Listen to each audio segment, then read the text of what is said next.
நெறியாளர் அகத்தியன் பெயரை 5 நிமிடத்துக்கு ஒரு முறை சொல்லாமல் கேள்வி கேட்க முடியாதா? அகத்தியன் சாதி மறுப்பு ஊழியம் என்கிறார். வெங்கடேசன் அகத்தியன் எதிர்ப்பு ஊழியம் என்கிறார்.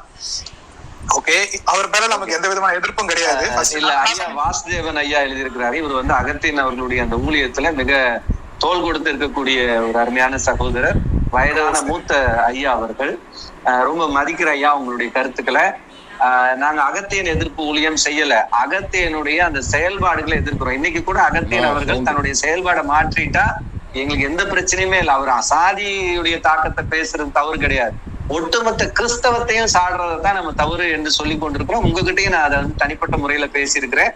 அதனால தயவு செய்து வந்து நீங்க அப்படி தவறா புரிஞ்சுக்கணும். எங்களுக்கு அகத்தியனை எதிர்க்கிற வேண்டிய அவசியமே இல்லை. எதுக்காக எதிர்க்கணும் சொல்லுங்க?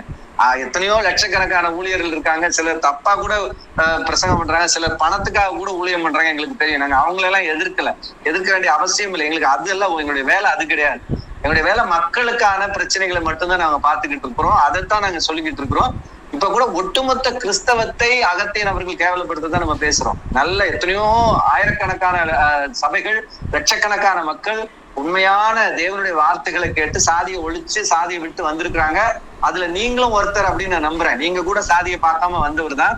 ஆனால் ஏன்னு தெரியல, அகத்தியனுடைய தவறான சில காரியங்களுக்கு நீங்களும் அவர் கூட இணைஞ்சு செயல்படுறீங்க அப்படிங்கிறது எனக்கு ரொம்ப வருத்தமான ஒரு விஷயமா இருக்கு.